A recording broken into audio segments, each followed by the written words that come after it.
And here we are. We're live.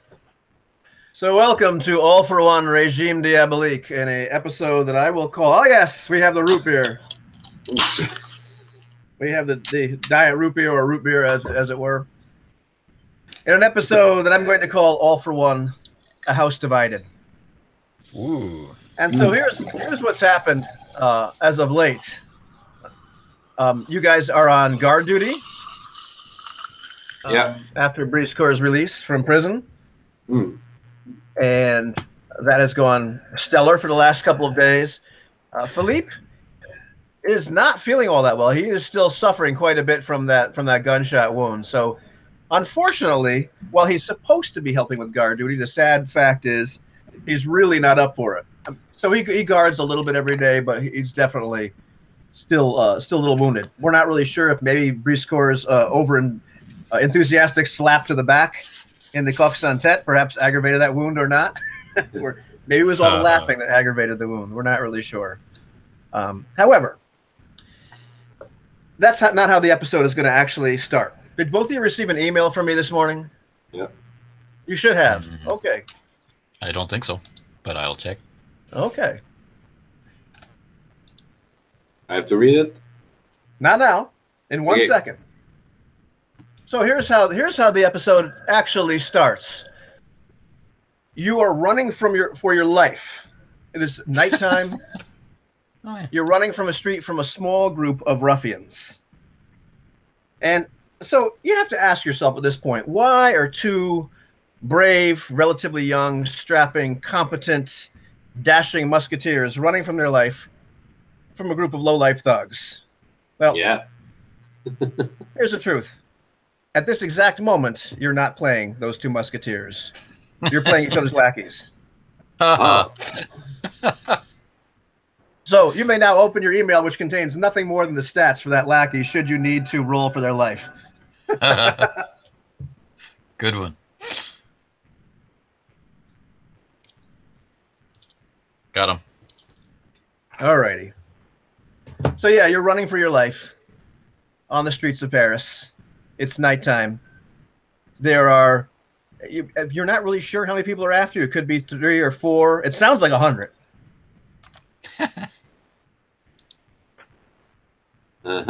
Yeah, and I'm coward. So you're running as fast as you possibly can. Both of you go ahead and make an intelligence roll, a reasoning check. Yeah, I have time to think how I'm about to die. I have lots of imagination too. It's Claude and Eugene. 3. 3. Okay. Well, both of you. You realize all of a sudden, as you're running, that the neighborhood you're in is really close to where the coq sans tête is. And you remember that often at night, Jacques and Philippe tend to go there. We have this way. The coq sans tête is this way. Eugene, or well, whatever your name. Okay.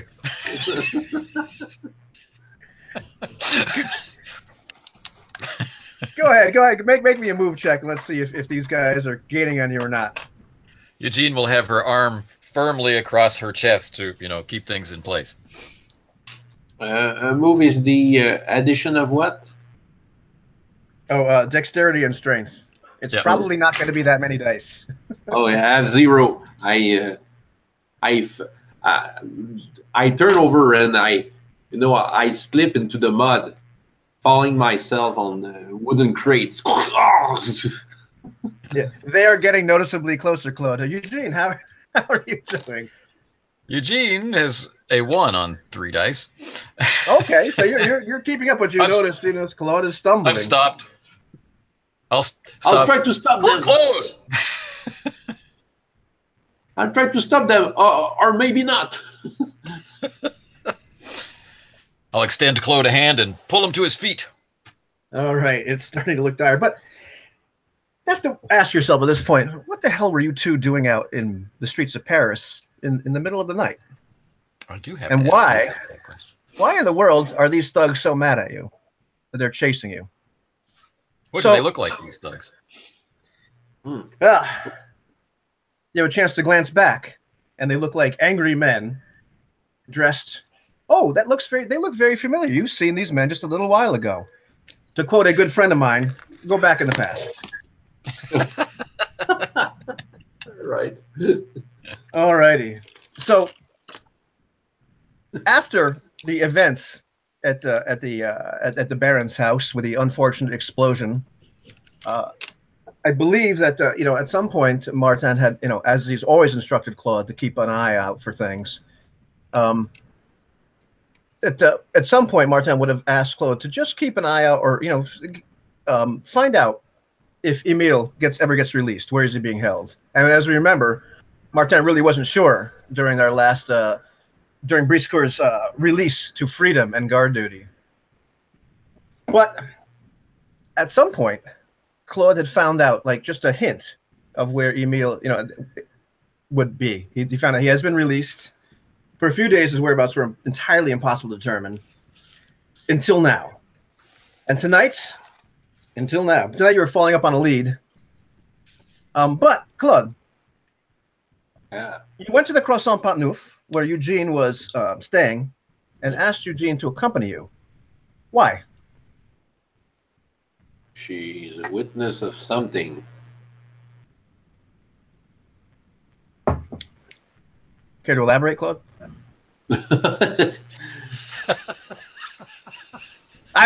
Come on, let me into your mind, Claude. Yes, please. Perhaps it's because of Eugene's good eye for fashion and dress. She might be able to spot costumes or disguises. Ooh. So, Eugene, why did you go? Well, frankly, I've been lonely. And Claude's the only man coming around these days asking me what I'm doing. That's a good reason. Christophe Duval is not really asking Eugene too much, eh? So, It's kind of well, lonely at the Croissant Pont-Neuf. maybe I had to go somewhere with only ladies allowed, and the only lady willing enough that I might know is the one, but I have to make her admit that she's one. Did I get to that point? Is Eugene still thinking that I think she's a man? I don't know. You tell me. I think so. Yeah, these are things that only some people know. All right. Well. Anyhow, at this point, you found the address where Emile is supposed to be hiding out. Yeah.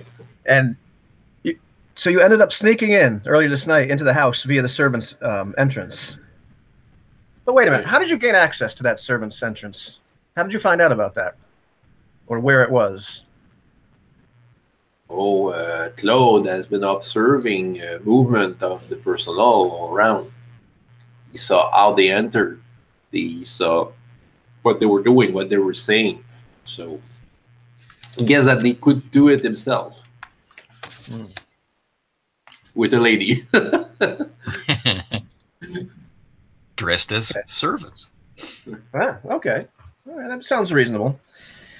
So it's in a kind of a little bit more seedier section of Paris, which is kind of unusual, but it seems like Emile has been hiding out in this residence.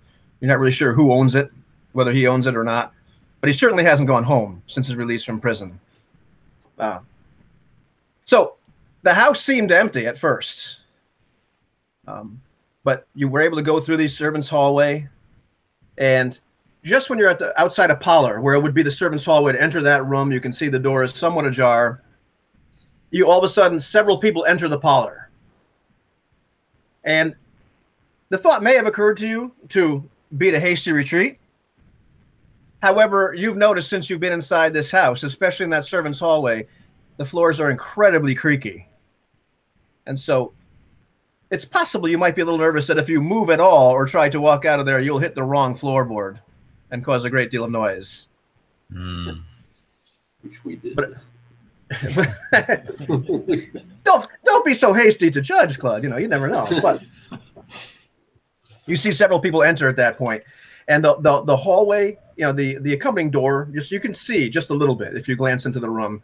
You can hear everything. And in the room, you know, you walks in Emile, who Claude you recognize immediately, and looks very flustered. He doesn't have his usual manservant with him. Doesn't seem to have any servants at all. But he looks incredibly flustered. But he's not the only person that walks in. Another stern-looking man kind of walks in, and he's got this face that just radiates like pure malice. You know, you're empathetic enough to realize this man is dangerous, and he has a couple scruffy-looking thugs with him, which look oddly familiar in your flashback. These seem to be the gentlemen that are chasing you at this exact moment. You know, but they look like they will become familiar. They look like they will become familiar, you know.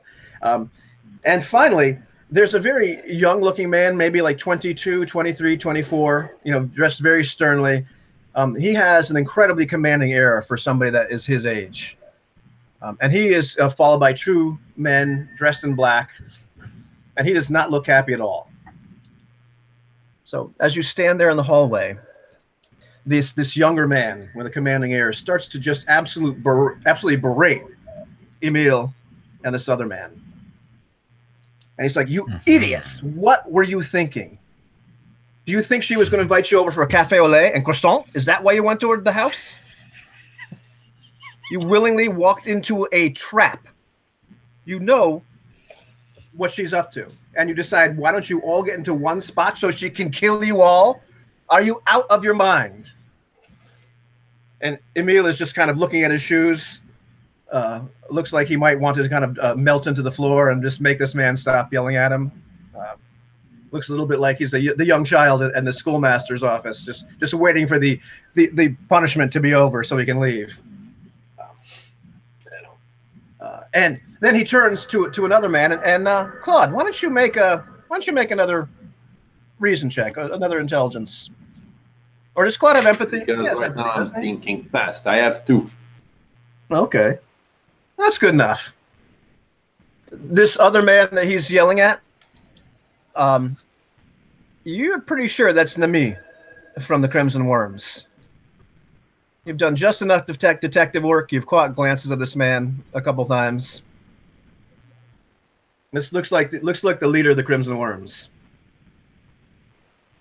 So the young, stern-looking man, you know, turns back to him, and it's like, "And what were you thinking? What were you thinking to me going outside and joining her? Like, is that your plan to join her?" And Demeter, you know, turns back to him and says, "No, I was just following my cousins outside to see what they wanted, to see like maybe if I get a different angle on what this one wants." He goes, "And listen, I will not take orders from some peasant." At that point, the young man gets very mad. The two men that were with him stand up. He said, "How dare you talk to me that way? I am a general. I am not a member of your ridiculous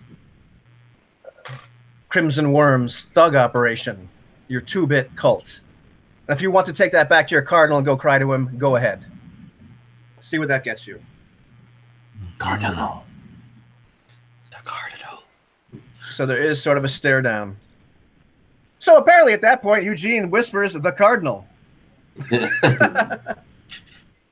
I put my hand on her mouth. They heard us. Did they hear you? I don't know. Let's see. Why don't you both roll a dexterity check? Oh, good God. I think that might be the official one. I'm not really sure what. You know, neither of you have stealth, right? Well, No. not really.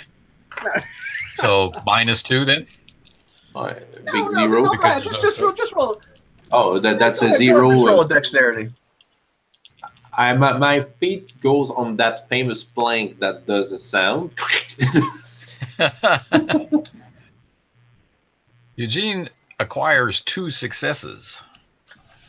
Really? So On one explain to me, explain to me how she stops Claude at the last second from hitting that board.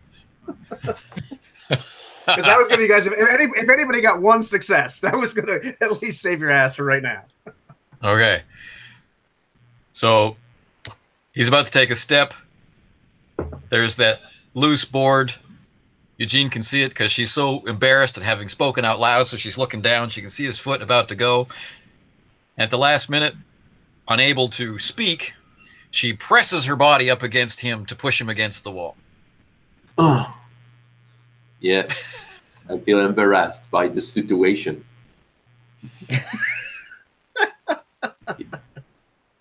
All right. Well, in the meantime, as you have made just a little bit of noise, but apparently escaped detection at this exact moment, the men continue to argue a little bit, and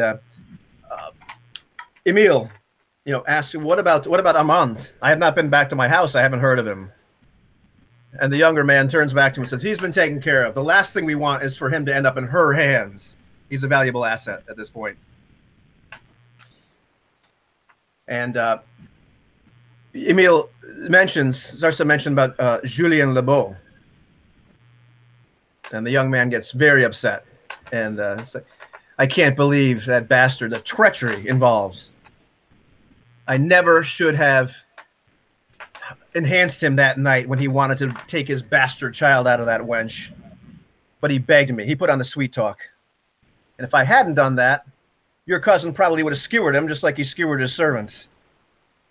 But as it is, that bastard child of his is causing him enough trouble. This is ridiculous, gentlemen. We need to take command of the situation. And Renee, you need to stop acting like an idiot. Make your decision. Whose side are you on?"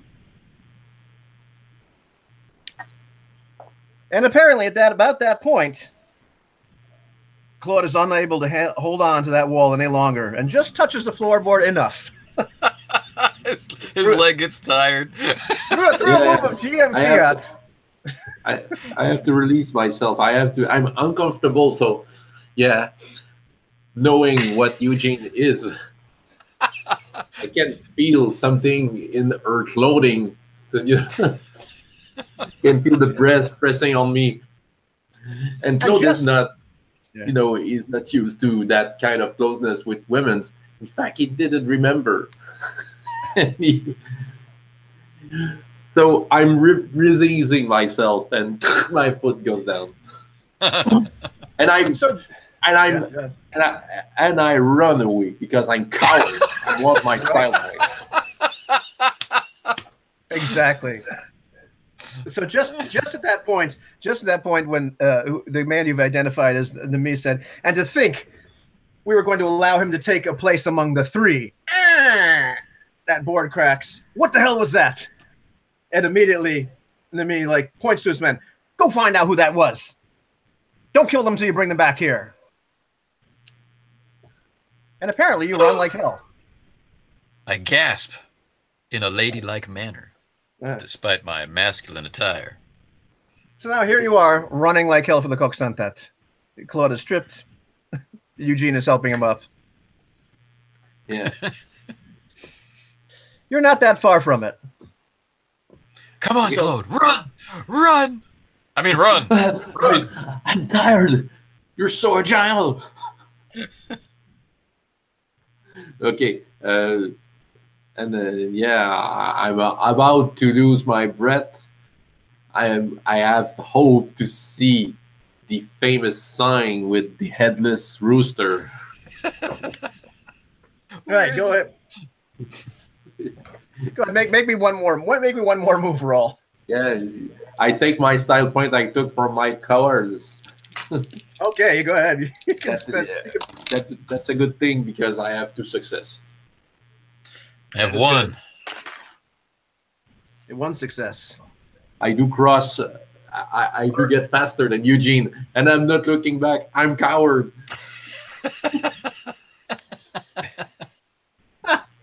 You do?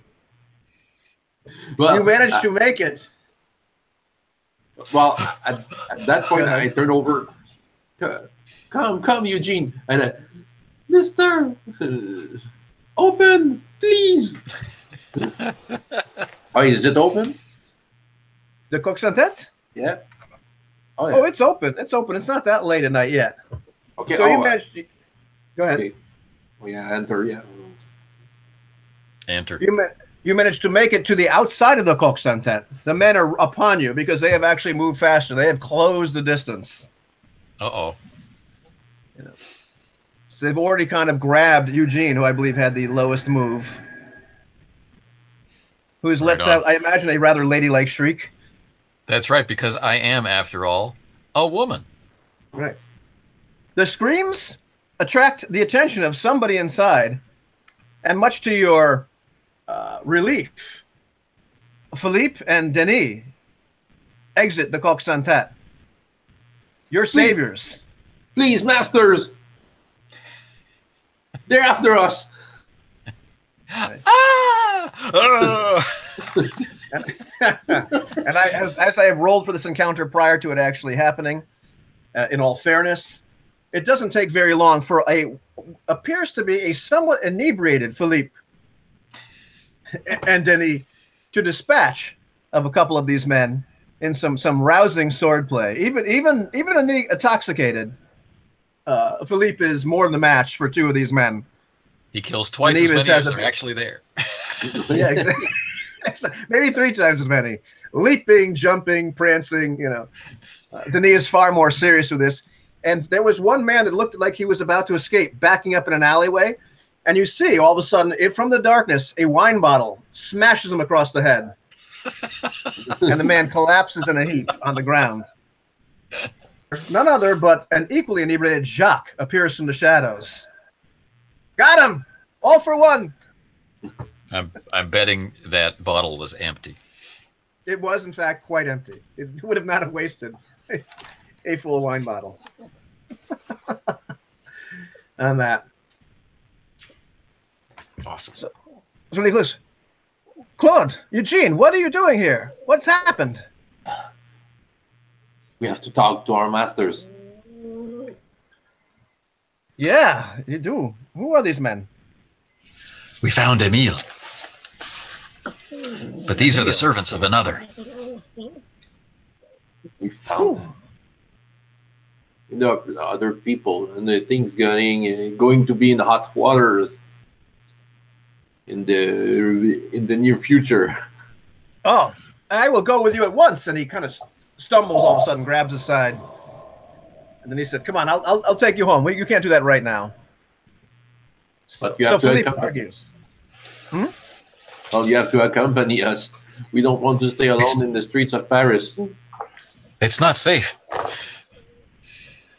Oh, well, okay. Well, they're at the barracks anyhow. Come on. You should have seen Claude. He was fantastic.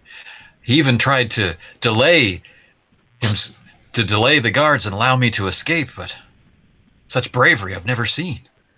I look down with some shame, knowing that twice I let her down in the back. And upon hearing Eugene's voice come from that figure, Denis turns and looks at Philippe, is that a... And Philippe said, never mind. We'll talk about this later. He goes, bad subject. He's got a funny voice.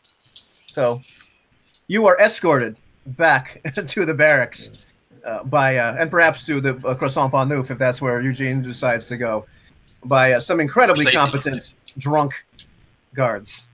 So, but anyhow, that's enough of the lackeys. You know. I'm assuming your intention is to go back to tell your masters about what's happened. Oh yeah. Okay. Well, we can have a tea, well, some breakfast at the Briscar's new barrack in the Musketeers' barrack. Briscoe's new digs. All right, on. So anyhow, you will go back and you will find your masters pretty tired from a very long day. But what kind of long day was it? Go back in the past. Let's go back. Let's go back to Thursday morning. Well, Eugene is not around. He's working at the bakery now, so I'm quite alone preparing myself. Oh, my hair will be a mess today. As it has been for the past couple of days, I imagine. Yes. Well, it probably looks better than it did in the Bastille. Yeah, I'm in the hope. Yeah, well, I might search for a new lackey. Well, that's really funny. Because today has been a very interesting day. You have been on guard duty for a couple of days, but the day starts with you being called to Monsieur de Trevise's office. Both of us. Both of you. And in fact, Alphonse, you have not seen Trevise since you've come back. He'll be glad to see me. Oh, yes. Fix So your feather.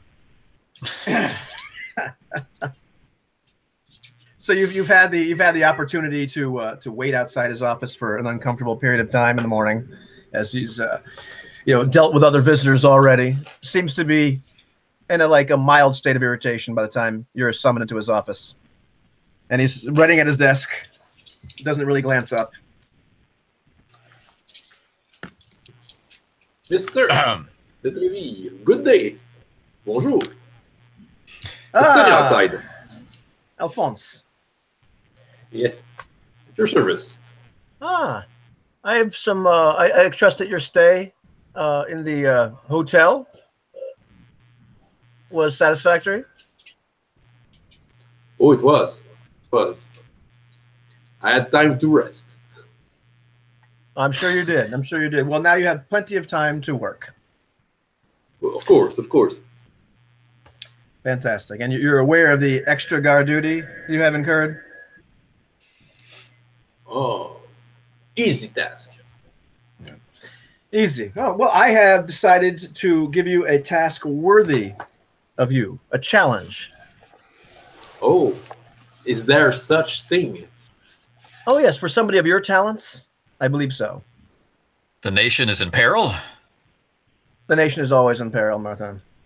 But no, we have some musketeers here that are in need of some more drilling, some more supervision, men with a great deal of potential. And they're in need of more discipline, more leadership, and more attention. Or discipline? More attention, Alphonse, than I can spare from my already taxed leadership resources. Oh. Starting today, you will supervise them, Alphonse. Because oh yes, I believe you have leadership potential. I believe what they need is supervision and discipline. And I believe what you need is responsibility. Really? Oh, well, that's a good compliment. Alphonse. Where do I start? Oh, well, you are going to start today supervising them in the Louvre. It feels like home. Imagine after that. We have three young men. We have Lazare, Michel, and Pascal. I'm sure you know all of them. Lazare, Michel, I know everyone. Almost. Right, Michel is a bit of a complainer, but he's a hard worker. Pascal, I had to read. You'll remember him when you see him, more than likely. And Lazare, a man after your own heart. Oh. Well, what do you mean? Has a tendency to sleep with the wrong woman, Briscoe. Oh.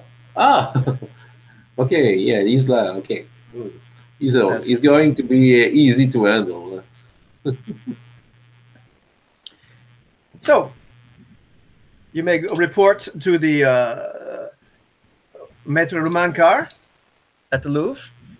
He's already aware of your situation. Maître Romancard. Yeah, the head of the Louvre guards. Okay, yeah, I know that. Okay, yeah, he saw me the other day. Oh, I imagine many people saw you, Alphonse. Of course. Things that made up for legends. Yes. All right, gentlemen, you may go. That is it. What about my friend? Oh, yes. Martin. Martin. Is he with me? We're going yes. to have a lot of fun at the Louvre. Martin, today Alphonse will supervise our fledgling musketeers needed more of attention. And Martin, you will supervise Alphonse. And he looks right back at him. Are you ready to follow me everywhere I go, Martin? I shall watch you like a hawk. That's a good plan, Mr. de Treville. Somehow I don't think I'll have much time to pray today.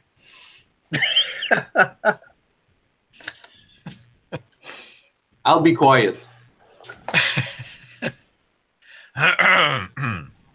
Oh, thank you for your assignment and the opportunity to be indoors instead of outdoors, mon capitaine. Oh, my pleasure, my pleasure. Do not let me down, gentlemen. Never. It's funny. It's odd that we're going inside since it's the first day. It doesn't rain in many. That's just life. If it rains, Alphonse, you may lead the men in musket training.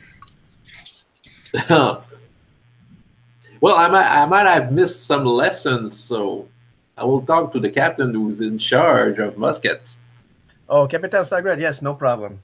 He will be happy to see you. Good day, gentlemen. And you were summarily dismissed. It feels good to have some confidence from our captain. Yes, that's exactly what that was. That was confidence in your ability to inspire us. Oh, yes. I think deep inside you, you are a great leader waiting to be born. You think so? I do.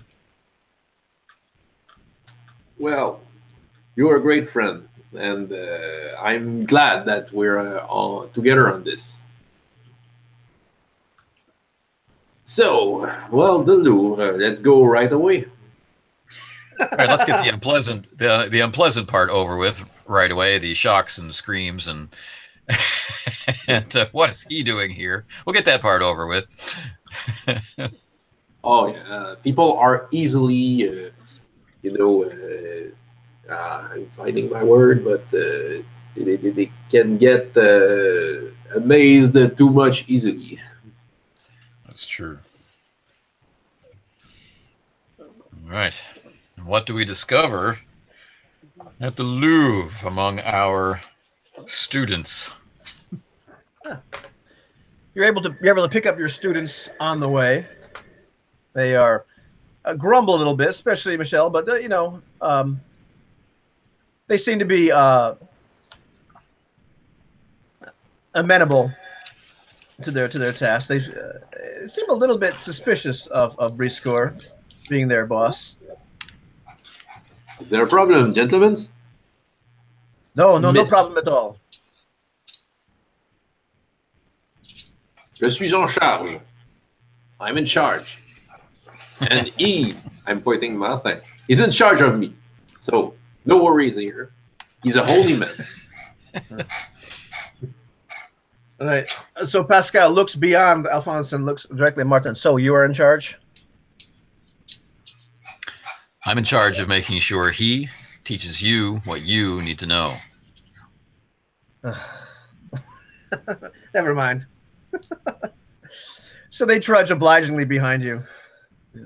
Not the most disciplined looking crew, but not the worst you've ever seen either. First rule, if you want to get out of trouble, well, stay dressed in the Louvre.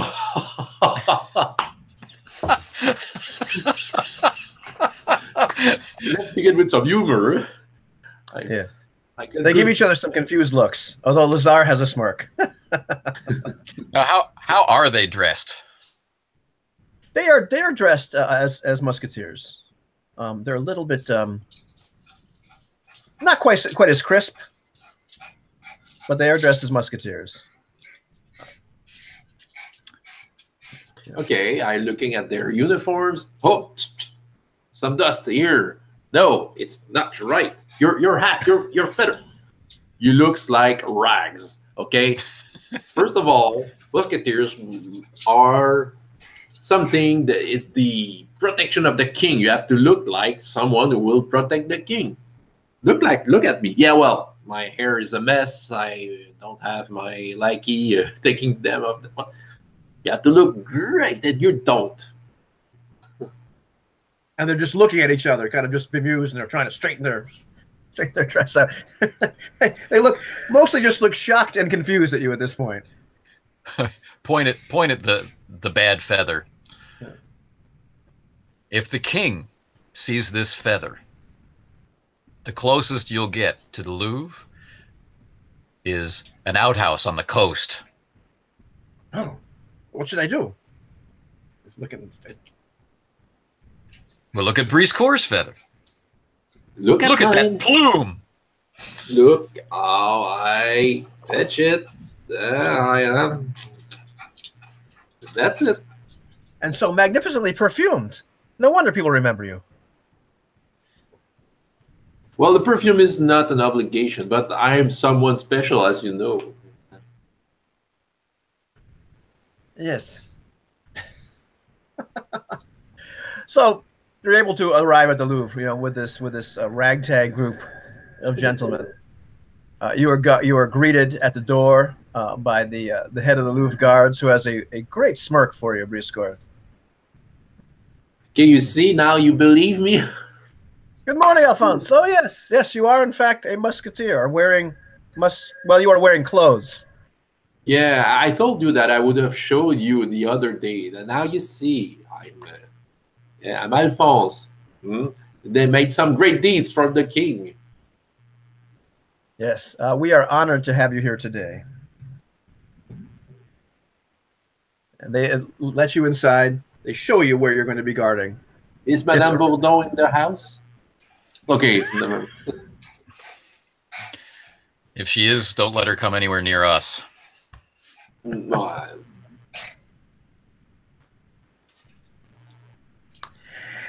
He rolls his eyes. He nods to Martin. It gives you your duty, which is some pretty boring duty, to be quite honest. You're guarding some hallways, so if at any point Spanish spies are just come out of the walls or something, you'll be right there. But it's like probably one of the least important guard duties in the Louvre. And so you'd be standing around quite a bit. And my mind wanders off, and at some point, if I cross Martin, we should talk to Mr. de Treville. All these guard duties is taking us away from the real danger, as we know.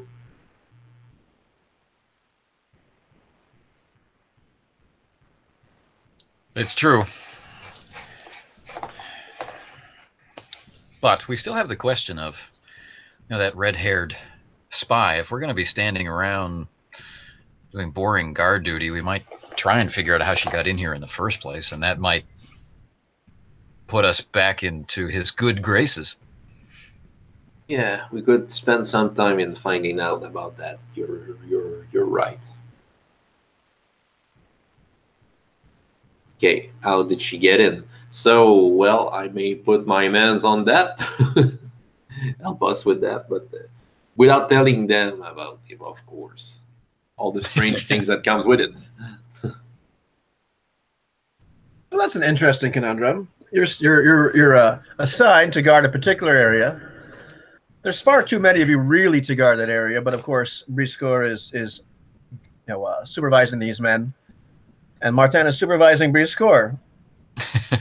So who is going to desert their post at this point to go try to find out how this young woman got into the Louvre?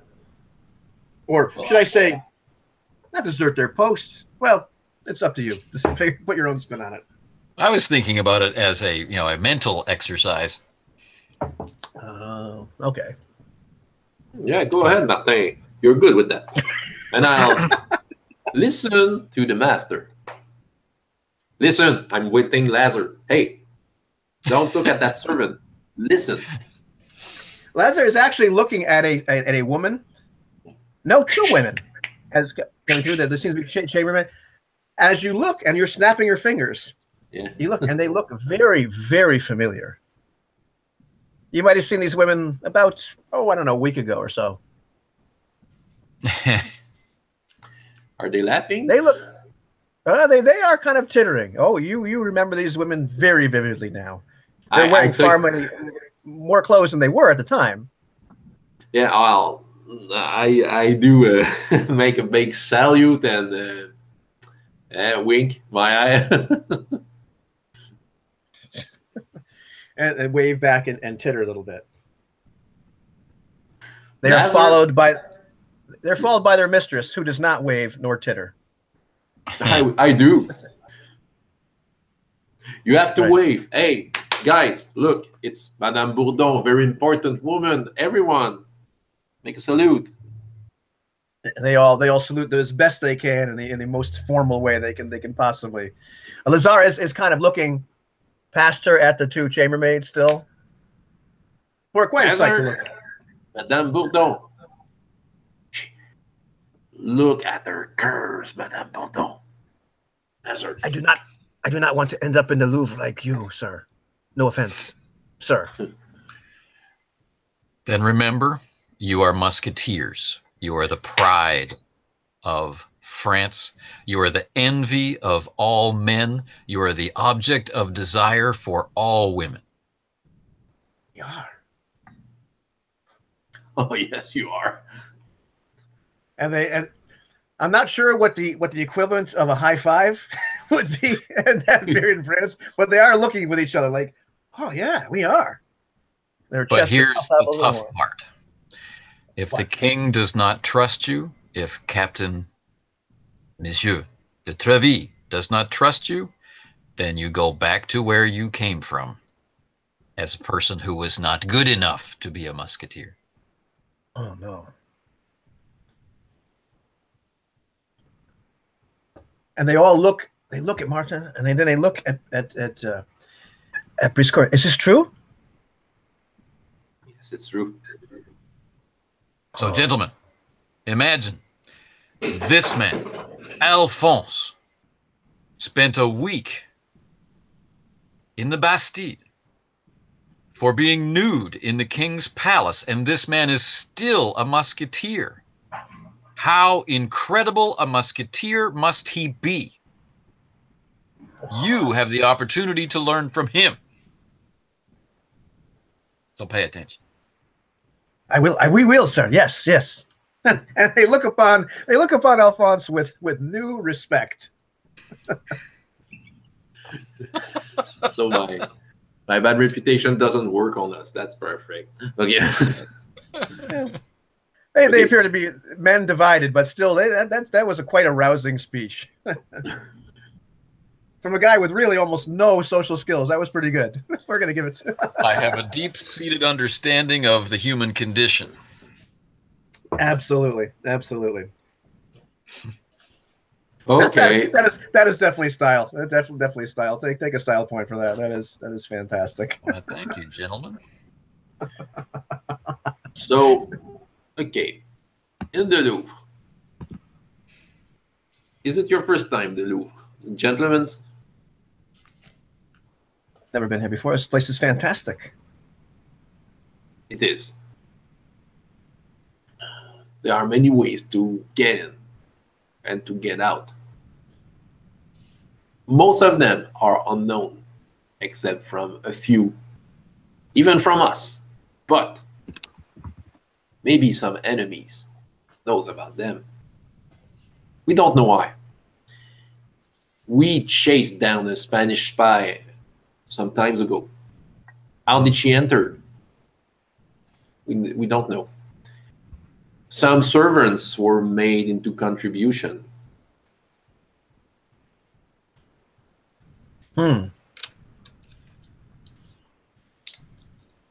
Look, they're talking amongst themselves. How did she get in? How did she get out? That is a mystery which has bothered us for a long time. Well, we didn't really. Well, the servants. I'm looking at nothing. We didn't really talk to them that much after that. That's true. I mean, she snuck out wearing someone else's dress, right?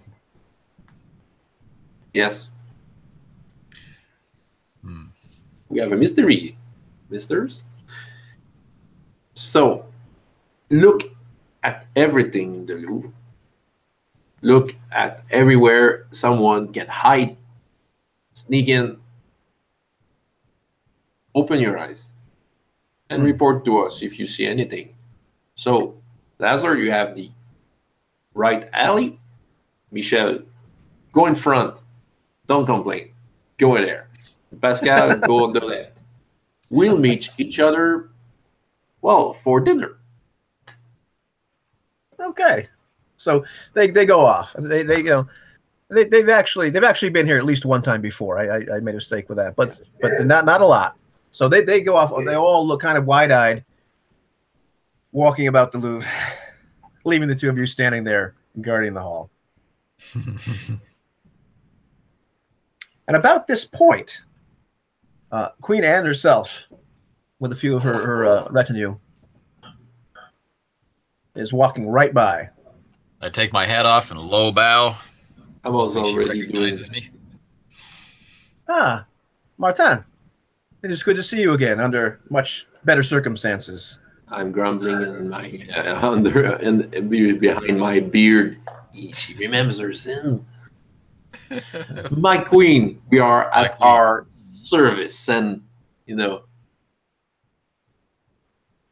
And the queen looks at Briscoe for a second, and she goes back to Martin. Martin, is this the man that? And her servants are looking at her. One of them looks, yes, madame, that is him. I remember seeing him. A noble musketeer, despite appearances. Oh, and she smiles, but then Briscoe gives Briscoe the another look, which Briscoe may simply take a style point for having such a bad reputation. That right. the queen of France is aware of it. You're that high up on the radar.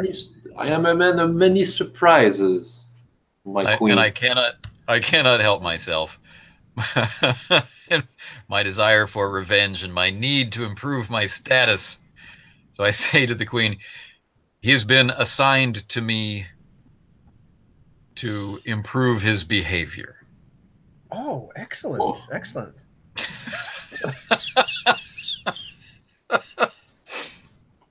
You must be gaining in importance in the Musketeers, Martin. I hope that my meager efforts might be noticed by those in power and are able to lift me up from my lowly status. And to improve my behavior, I'm here to show how much in service of your majesty I am. If you ever need me, I'm easy to find, my queen. And I intensely look at her, trying to... And I'm attempting to seduce her. You are magnificent today. Well, this is the dice moment, kids. I take my style point. I take 4 style points. I have now 4. My 4 style points there. I remove my bad reputation, which only makes me a bonus of 2. So I have Dear God in heaven. 12 dice in seduction. I averaged. No, she's the. Oh no, she's the queen. She's the queen. You are magnificent, and this makes a whole difference in my life right now. I hope to roll something into it. Below average. 5. Her rank also plays a role here. Yeah. Okay. Well, it doesn't make any difference. I will see if can I add something else. I don't think you can, but like I said, with her rank, I'm assuming this is really just a willpower at that point. Is that not right? Dan Rank, as far as difficulty? Or like as the game master, how would she resist manipulation? You'd have to decide based on the queen, and then her status. I have +1 temporary fame. I use it. No, it doesn't work. Her status can work as the difficulty, right? Right. Yeah. No. Absolutely. Well, she looks at Briscoe and smiles. You have clearly made some kind of impact upon this woman. She is impressed with the way that you speak. Yeah. And she smiles despite herself. Her maids, her attendant maids, are like blushing already, as if you've spoken to them. They, she may not be seduced, but they certainly are at that point, vicariously. Well, she needs to spice up her life. I heard that. Well, I'm thinking to myself. I heard that she has lots of lovers in her life. I want to be one special, but that's me dreaming. She smiles, her countenance softens. She does not blush. Her maids definitely blush bright red. And then lacking in social graces, I'll say, me too. That's a queen. She laughs. She laughs despite herself at that point. It kind of breaks the spell, whatever spell Briscoe had over her momentarily. And the queen looks back at Martin and says, "You certainly have your hands full here." And yes, Mike. She leans over. She kisses Martin on the cheek, just really demurely, lightly, and then fans herself and walks with her women in tow, both of which look back several times at Briscoe.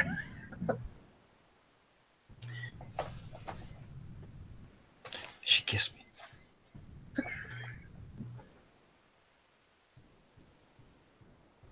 I'll win something over that at some point. His mouth is I made a promise. No sound is coming out.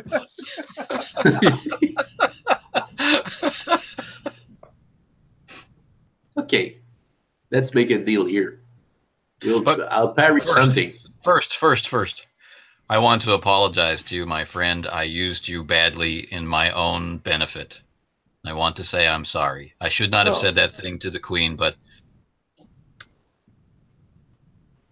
Oh, it just raises a challenge. It was too easy, so it makes things a little more fun. True. No, it just too easy. But yeah, I'll make a deal here. I'll prove to you that. Well, we're having this dirty talk here, but I'll prove to you that the queen may give me a little more than a kiss someday. But let's get back to work. Let's get back to work. The rest of this guard duty in Louvre goes far less far less excitement. Your men actually report back to, they don't find anything really significant. They find a few servants' entrances here, here and there, in and out of it, but it's very tightly guarded. You realize that they pretty much have this place locked up like a steel drum most of the time. So it'd be, at least from their limited investigative standpoint, they're not sure how somebody could get in undetected. So they are just as baffled as you are. Okay. But it is a long day. You're able to finally, your duty is over, and you've been able to return to the barracks. Well, I'm talking to Martin on the way back. Well, knowing your ability to travel in an unusual way, Martin, I might suspect that this spy might have traveled the same way. She was in league with the goat. I've been thinking about it ever since we saw that body in that Beauvais boy's cell. I've been wondering about her connection to dark powers. Nevertheless, I'll go back to my barrack without my lackey. I'll make myself my own meal. That's the stuff that makes up a real man. Maybe. Well, you're welcome to dine with Claude and myself. Oh, I'm sure he'll be well, there. okay. I'll take the invitation. After all, we spent all day together. What's a few more hours? Yeah. Well, Claude is missing at that particular moment. It is very close to the moment, the time-wise, that they would have been at the Coq Santet, right about the time you get back to the barracks, because your days are long. Make no mistake about it. So not very long after you arrive at the barracks, your servants will show up. However, Briscoe's, well, I don't know if you can really call them quarters, but whatever Briscoe has, they're certainly not adequate for his needs. No. They appear to be, unchanged, perhaps a little bit, not quite as spiffy as they used to be when he had a lackey. Although any one of those three men might make a fine lackey, don't you think? Maybe Pascal. Right. But and Martin has had some more time to give himself some digs and organization at the barracks. Going in to what could to Martin's room, you notice something is wrong, and you realize as you look around that you are missing a couple books. Again? But they're not What? those kind of books. You don't imagine that Claude has actually found another young lady to educate. It's like a library. Well, what is missing, Martin? There are a couple books that you procured some time ago. Books that Martin has never really read, although leafed through a couple times. Not all of them. It's more than likely, I believe that Jean-Marie took a couple of themselves, but these are books that you found in Godelier Blossier's house. Right. But they are missing. Yeah. Things that were philosophically problematical for me to read. Right. Yeah. And they were not Well- missing this morning. There's just a gap in that bookcase, like a missing tooth in a guy's mouth that's just been in a brawl. This book was about dark magic, and this book was about the philosophy of how to approach summoning beings from another world.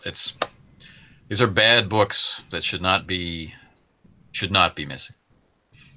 Right on. Where Claude would go. He should be here, unless he's following one of his precious secrets. Well, he's a. We must find him.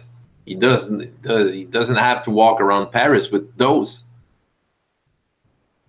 Hmm. If he's the one with them. I would hope he would at least talk to me about these books.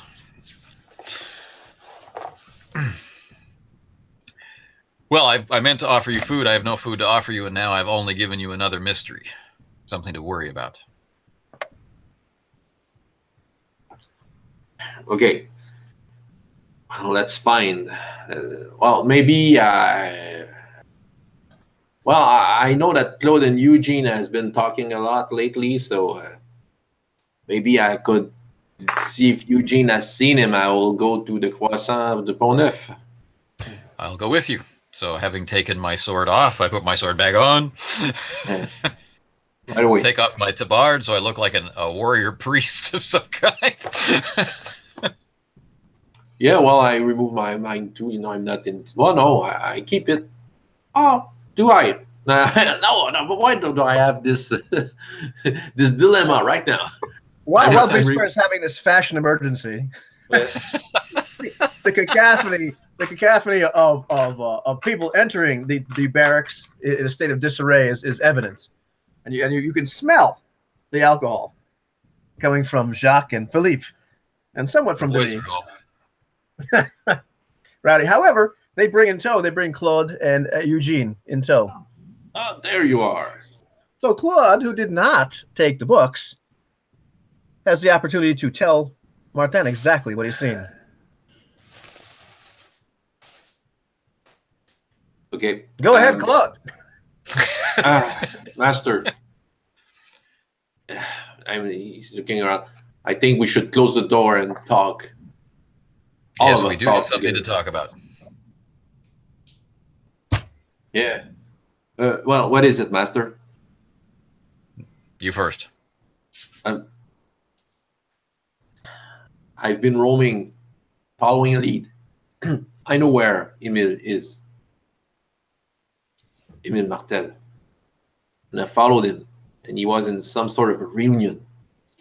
I was with Eugene, and we both saw it. Isn't it, Eugene? Yes. Yes. Yeah, yes.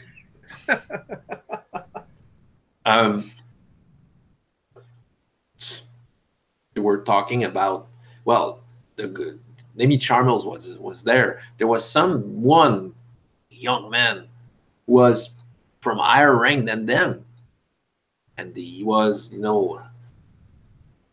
was getting at them, telling them that they were fools. They were fools to follow the Russia. Well, what did he look like? Was all dressed, darkly dressed, and he had two guards dressed as dark as him. I have to rewatch the session. But they were getting at us. They at some point they knew that they were we were there, and they were chasing us in Paris. It was terrible. I thought we would die right away. But you survived. They say Philippe. We came across Philippe. Well, thank you, Philippe, for rescuing our good friends. Oh, yeah. No problem. Anytime. Oh, I don't feel so good. You should try the more expensive wine. Oh, yeah. Well, Jacques claimed this was the best in the house. It certainly has a knockout effect. Oh. So, Claude, could you take us to this place? Don't want to get there. Well, okay, I'll do it. And Eugene, what do you remember from that? Well, it was awful. He was talking about Julien Lebeau. He was talking about the treachery. Treachery.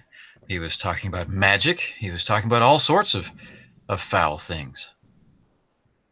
And I don't think any of them like each other, but they're all working. But they talked about there being 3 people in charge.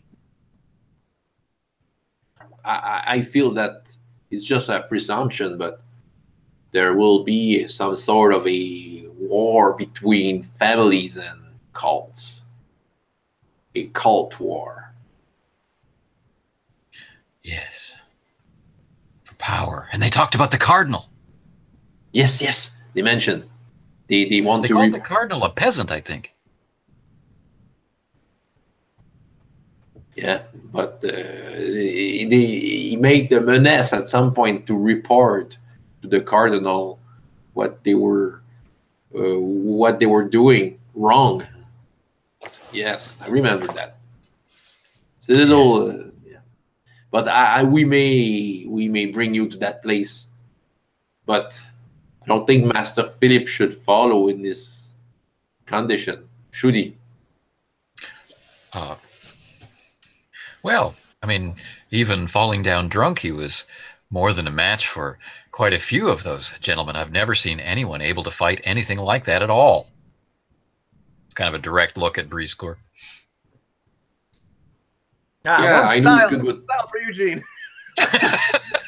In case he needs it.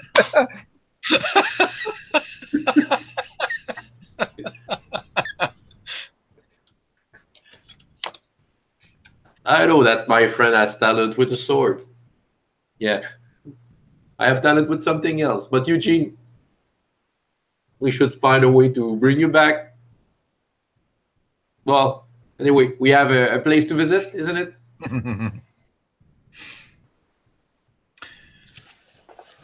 Well, I'm willing to take you there. I can too. I can. Of course. Let's go.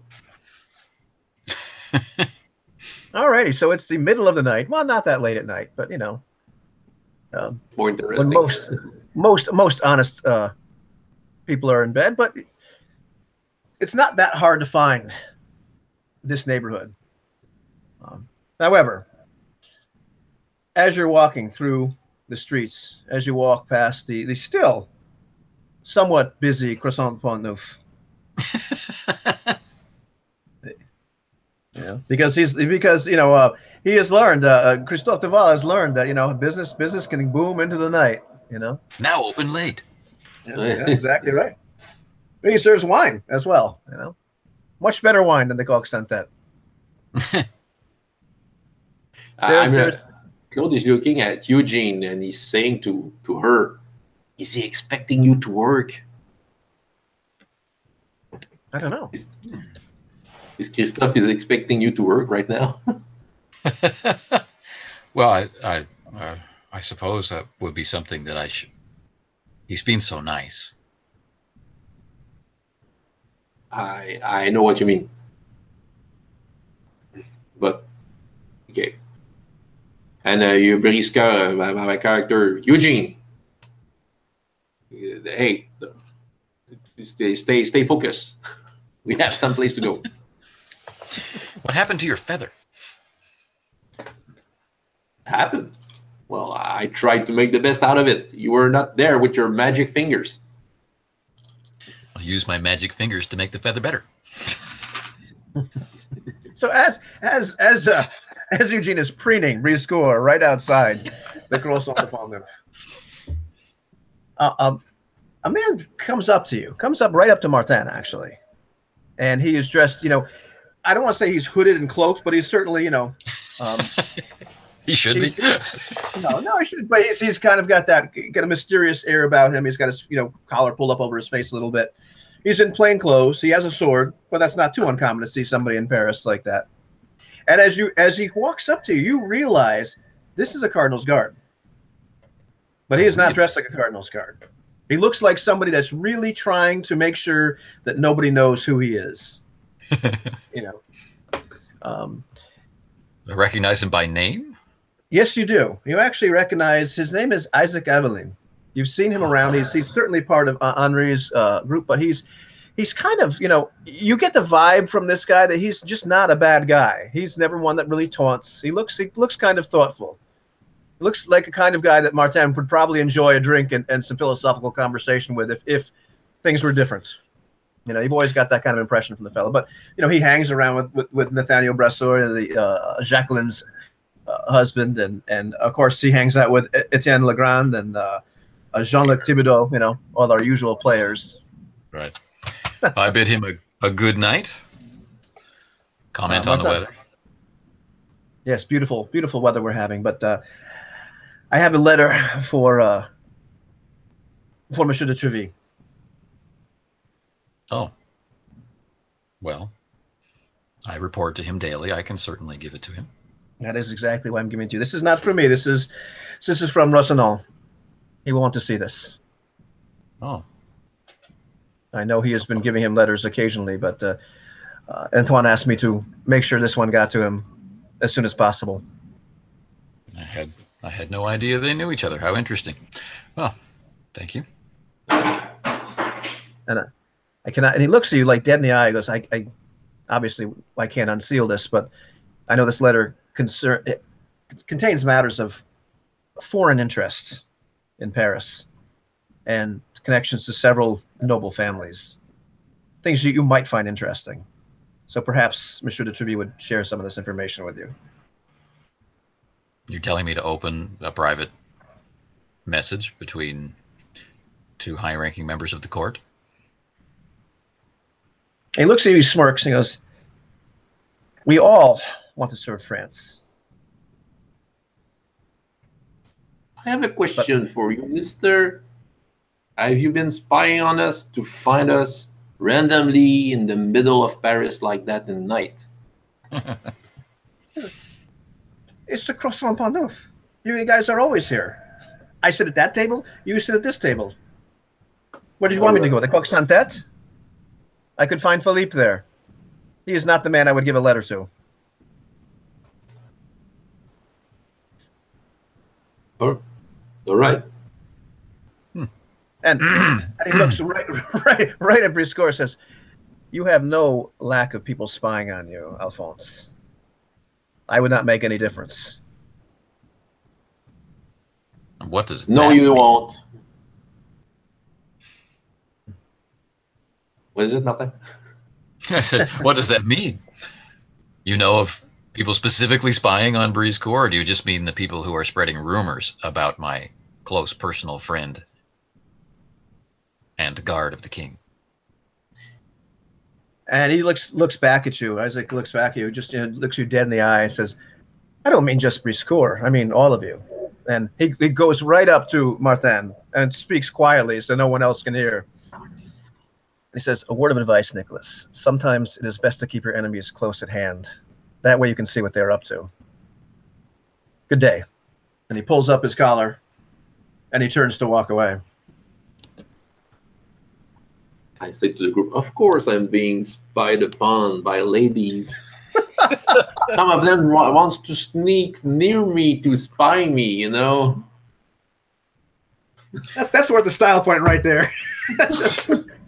for pure self-centeredness. That's fantastic. Now, he startled me by using my real name. Your real name? I'm just thinking to myself, he startled me because he's used my real name. So how certain am I that he's telling the truth? Well, what kind of empathy we have here? That's what you're using, I imagine. That's just kind of a... Well, sure. Yeah. You are very certain. You know, Right. You're surprised, you're shocked. You're not quite sure. Like, I mean, it's really ambiguous whether he's really telling you to open that letter or just kind of giving you information like this is what's inside. Right. You kind of get, from an empathy read on him, for lack of a better word, that way. You're not sure. I mean, I think he's telling you to. You get the impression he's telling you use your judgment, but he appears to be incredibly sincere. Nothing was malice, and he didn't really even seem to be taunting you. Right. He seemed like a guy just giving you information, and this might be the only way he can give it to you. Like cold warriors across the fence. I'm really tempted to press him for how he knows the name, but I'm gonna trust my instincts and let him go. And he walks off in the night, and walks more hurriedly than a man ought to walk, except, this is his hangout. And if you put two and two together, you might notice he probably doesn't want to hang around here dressed in plain clothes talking to musketeers. Right, doesn't want to be seen. That's the other empathetic impression. He took a big risk to come to do this here. Yeah. Well, now we have a choice to make, my friend. This letter is more important than my concern with my own family, I suspect. It's not only the concern of your own family. This is the security of the nation. Well, this letter does too, yeah. Hence my problem. So let's fly as fast as we can to Monsieur de Treville. This late at night? Oh yeah, we have to. This late at night. I think you I did carried that a letter. before. I think you carried a letter such as this once before, did you not? Well, Mr. Rossignol used to use me as a messenger. It happened twice, at least. I didn't tell you that? Oh. You did. once at the ball, and the other time he came out from my place. So, let's go. Yeah. With haste. Okay, that's we do in the night of Paris. Claude. And Yes. with your permission, Briscoe Eugene, you should stay here at the Coq Santé. No one will harm you here. This is a reasonable.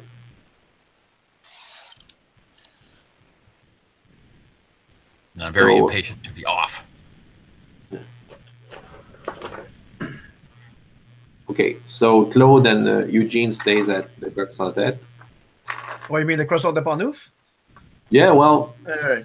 I think you, well, Yeah, Or the you can just croissant drop them de off at the Pont-Neuf. bar. Yeah. okay, yeah.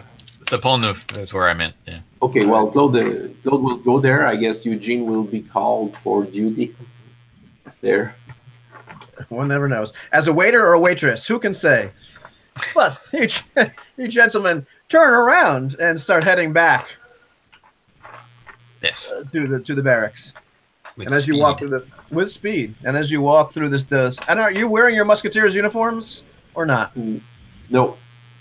You're not. Okay. That is fantastic. So as you wind through the streets of Paris, taking the shortcuts, taking the back alleyways, at some point you take the wrong shortcut, Mhm. and you see emerging from the shadows several men, and you Uh-oh. realize as they're coming up. At least on, well, give me what is our perception here, gentlemen? You have both have pretty good perception at this moment, don't you? Not as good as I usually do. Roll perception for me. Okay. 2. Hang on. 1, 2, 3, 4, 5. That's your score? Holy rats. Well, okay. Briscoe, they are ruffians. They are ruffians with weapons. It looks like this could be a challenge. But not a challenge to Briscoe. To Martin, you see on some of them this distinctive tattoo on their ring finger, where there should be, where normally somebody would wear a ring. Oh. But it is kind of a red, squiggly tattoo. Looks like it was very amateurishly done. But you recognize Like a that. worm. You recognize that as the telltale sign of initiation into the Crimson Worms. Right on the finger where some other organization might actually wear a ring. Right. Not an organization with money. That's exactly with money and with peasant generals. So anyhow, Right. En garde! so they emerge from the shadows, intent on causing damage. So roll for initiative. Actually, I we're do not that. going to use initiative. We're going to go for serious situations. Yeah, initiative. Oh, We're doing serious situations here because you're in a serious situation. okay. 2. So three gentlemen, you have no initiative, Francois. Three gentlemen approach, if we can call them gentlemen, approach Briscoe, and 3 gentlemen approach Martin with the intent to tear him apart. So you guys are merely rolling an attack roll versus their combined roll. If you beat them, every success you kill one, or knock one out of the fight, however you decide to narrate that. If they Okay. beat you, you automatically take that much damage. Yeah, I like that. And they have daggers, so it will be lethal damage. Right. They have daggers. Yep. So roll high. I just want you to know, because it's a little special to me, that because of the prayers I have active at this time, I'll be rolling an entire tube of ubiquity dice to make this pool. That's fantastic. Now, if I recall, in serious situations, they're rolling. I think it's a couple dice per guy. Is that usually how it works in their average combatants? Yeah. Yep. All right. Since they don't seem to be there for the sport, I slash. Oh, Whoa. What? 2 success. That reminds me. So I'm going to have to dip into a second tube of ubiquity dice. because I'm going to be thrust into accurate precision. And I will describe that should I be successful. All right.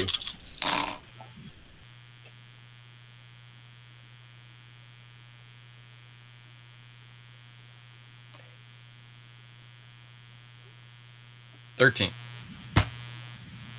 13. Well, Martin, in a moment, we'll describe how he defeats the 3 men and their 10 imaginary friends. Wow.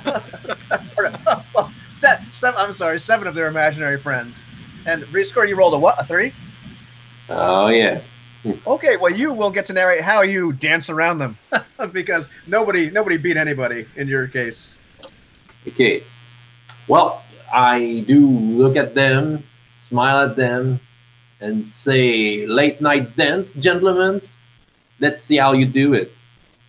You are a little short, and I'm I'm pointing at them my sword. You need to have longer weapons to make this graceful. Ha ha ha! And I'm going around, getting up on some debris on or some objects, and yeah, come to me. Yes, your right foot on the front. All of you at the same time. No, you don't get it. And these 3 men are enraged. They can, despite the carnage going on around them, they can only see you, and they are cutting and thrusting and jumping, and you're not even parrying their moves with your blade. You're just dancing around them, and they are red-faced and annoyed and grunting and sweating. Nobody, you're unable to peg any of them as you're doing all that, but you clearly have their full intention, and they are just absolutely besides themselves with anger, slashing at the air as you dance gracefully. Okay. And meanwhile, so this is happening like in the mouth of the alley, I guess. Yeah. And Martin will, when Briscoe swirls to one side, will walk in. He's tired and he's annoyed, and being attacked by these guys is insulting. So he'll walk up to his 3, blade held forward, and as the first man rushes in with his dagger, Martin just gives him a direct look and a thrust straight through the heart. Guy comes in beside him with a dagger, overhand dagger, which is blocked.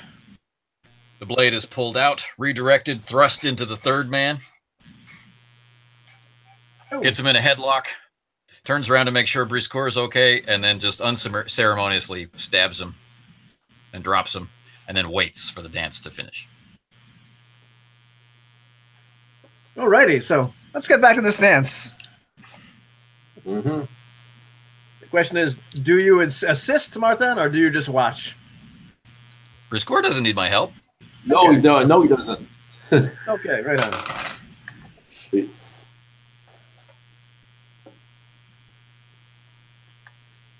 Gracefully, 7 success. 7 successes. Really? Well, tell me how you dispatched your 3 very angry opponents. I turn over to this one. I said the right foot. No. And your arms. I just cut him through the arm to make his dagger follow. He's bleeding. Yeah. Your arms, you don't wave your weapon as it should.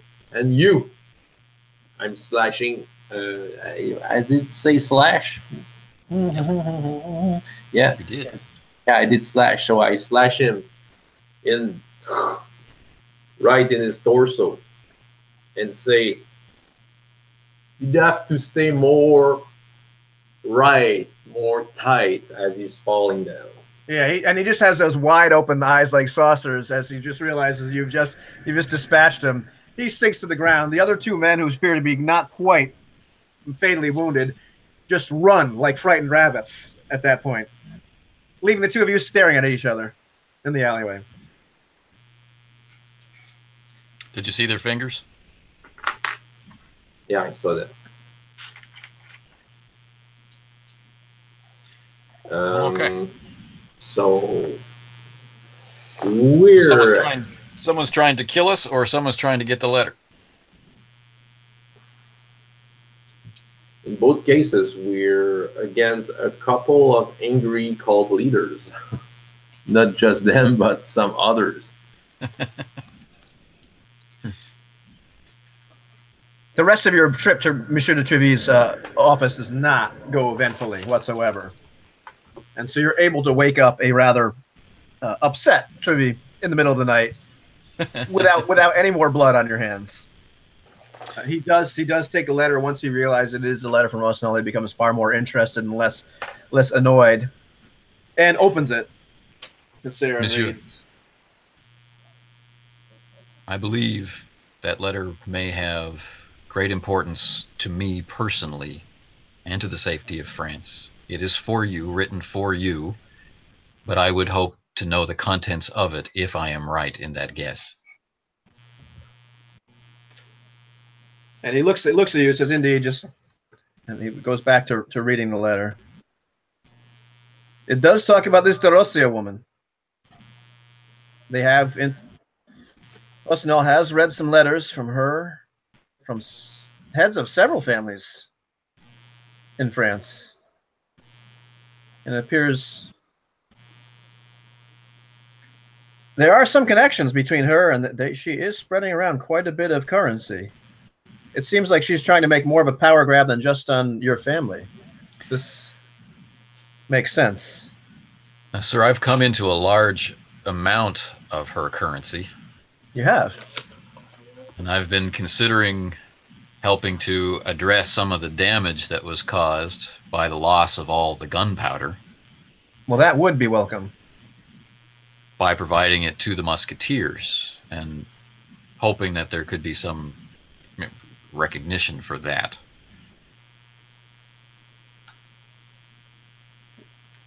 Suppose there could. How much is this? It's enough to feed a man for a year. Oh, I see. And he smiles, gives you a wry smile for a second, and he starts to realize what you're up to. It's like a rank. Yeah, he goes, I believe that could be arranged. He said, you just keep on supervising Alphonse. And for the first time in a couple weeks, Treville actually gives you a smile, like he is really amused at this moment. Especially as he tells you just to keep supervising Alphonse, and maybe we can make this happen. I want to report that I was still dressed when we met the Queen today. I just want to just. And maybe it's the hour, the late hour. Maybe it's just the fact that he was already a little bit amused by the really bold request by Martin. But Monsieur de Treville absolutely loses whatever cool he has and starts to laugh riotously. And I was just about to support Briscourt as being upright and not needing my supervision, and then so I just keep my mouth shut. So perhaps it's just fatigue, but Treville actually takes several moments to compose himself, laughing despite himself. Yes, yeah. You will behave accordingly, Alphonse. And he almost loses it again. He's trying to maintain a serious demeanor at that moment, and he's not doing very well. But meter is the base unit of length in the apparently the ghosts are telling us it's almost time. But yeah, he absolutely lets you know there's quite a bit of information there concerning several families, but definitely concerning de Rossia. Okay. Seems to be very indicative of all that. A clue. A clue. I think we've lost Alphonse, but perhaps his children are awakening, which is about this time, yeah. All right. It's probably breakfast time there, eh? Just about.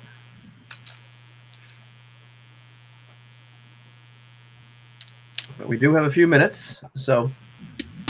Oh yeah, we still have. But he finally dismisses you. He wants to go back to sleep, but go back to Mrs. Treville.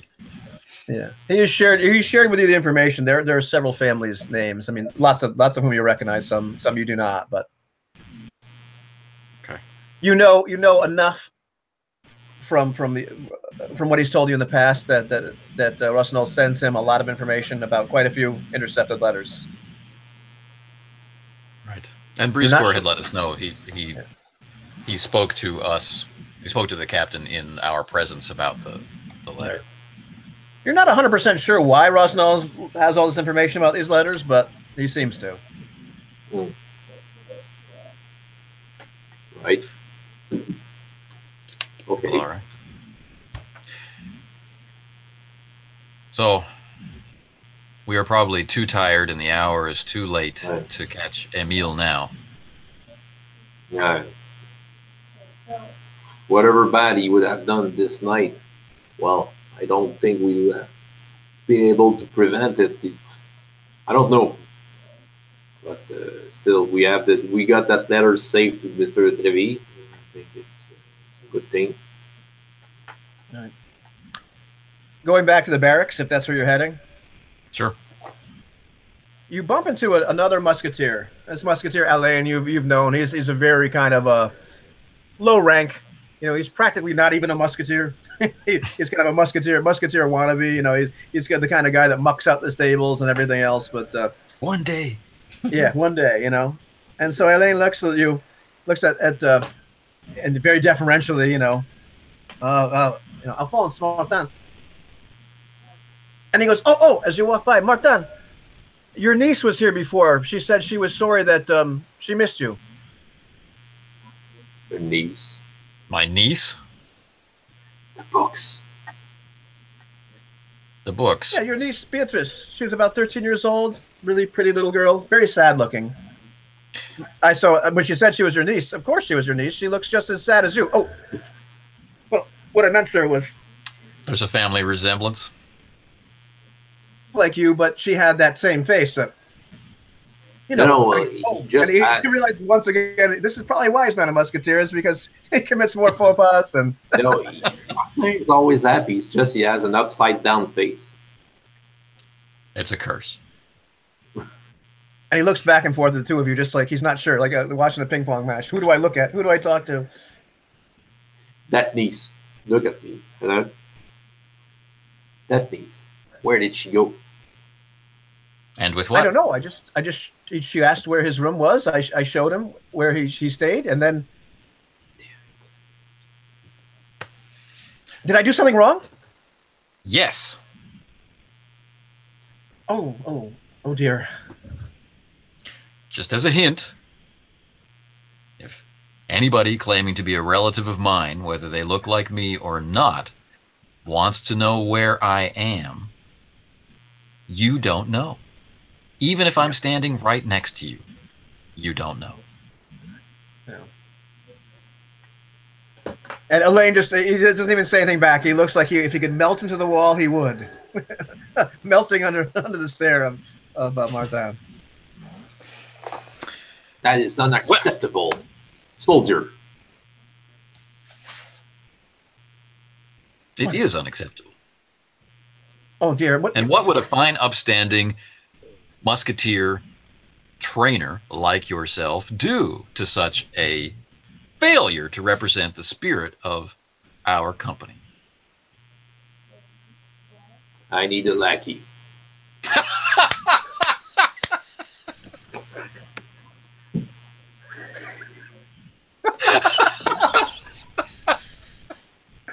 This way will follow me everywhere, and he'll see how it is to be honorable to the king and his fellow musketeers.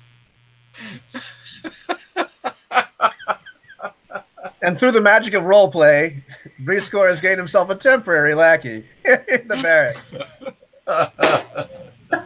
Awesome. Alain speaks to say, "Thank you, sir. Thank you. Please, I won't let you down. Please don't." Remove that tabard. So he removes this horse stained tabard. Okay. I look at him. Are you good with hairdressing? I can learn. I can learn.